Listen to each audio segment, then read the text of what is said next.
la princesse Anne a renforcé sa réputation de royale la plus travailleuse en menant 20 engagements en seulement 4 jours.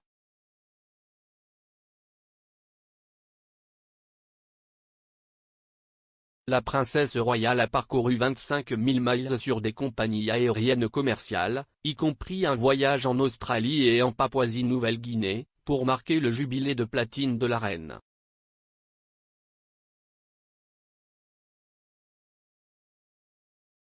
Elle n'a voyagé qu'avec un membre de son personnel de bureau, n'a pas eu de soirée de congé, a séjourné dans des hôtels à 185 livres, a fait sa propre valise et s'est même coiffée et maquillée, selon les rapports.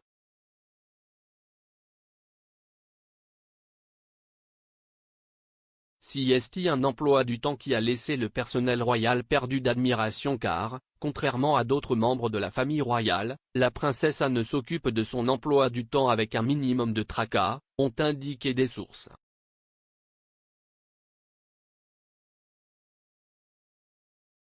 Bien qu'elle ait dépassé de 5 ans l'âge officiel de la retraite, elle est toujours l'un des membres les plus travailleurs de la famille royale.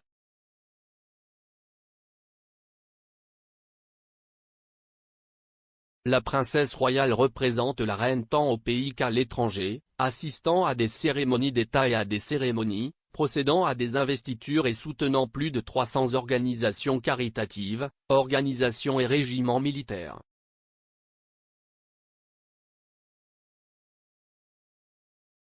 Pour marquer les 70 ans historiques de la reine sur le trône, elle a été invitée à représenter sa mère en visitant Sydney et la Papouasie-Nouvelle-Guinée, où la reine est toujours chef d'État.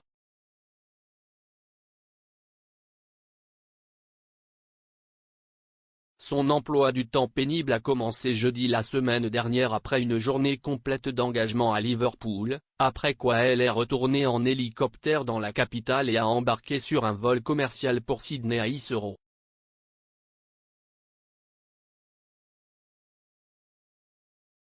Elle était accompagnée de son mari, le vice-amiral Sir Tim Lawrence et de son secrétaire privé Charles Davis.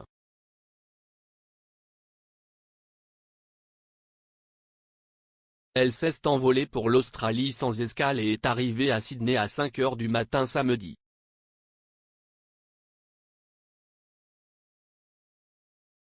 À 9h30, Anne était à son premier engagement, une audience avec le gouverneur de la Nouvelle-Galles du Sud.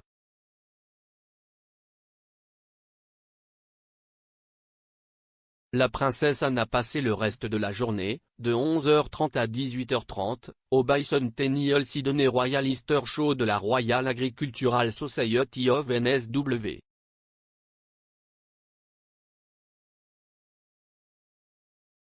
Samedi soir, elle a également assisté à un dîner au Parc olympique de Sydney en tant qu'invitée d'honneur.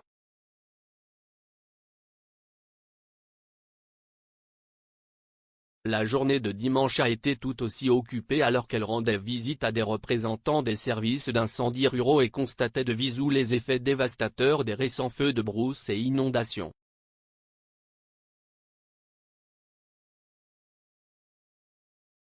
Dans l'après-midi, elle a pris l'eau pour une visite à la Sea Heritage Foundation.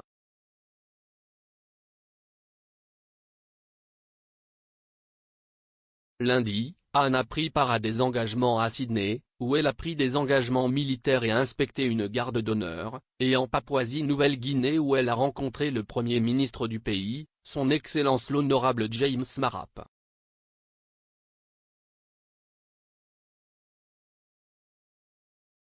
Mardi, son programme punitif était complet avec 8 engagements, dont une visite dans un pensionnat pour filles et un cimetière de guerre, avant que la visite ne se termine par un dîner avec M. Marap.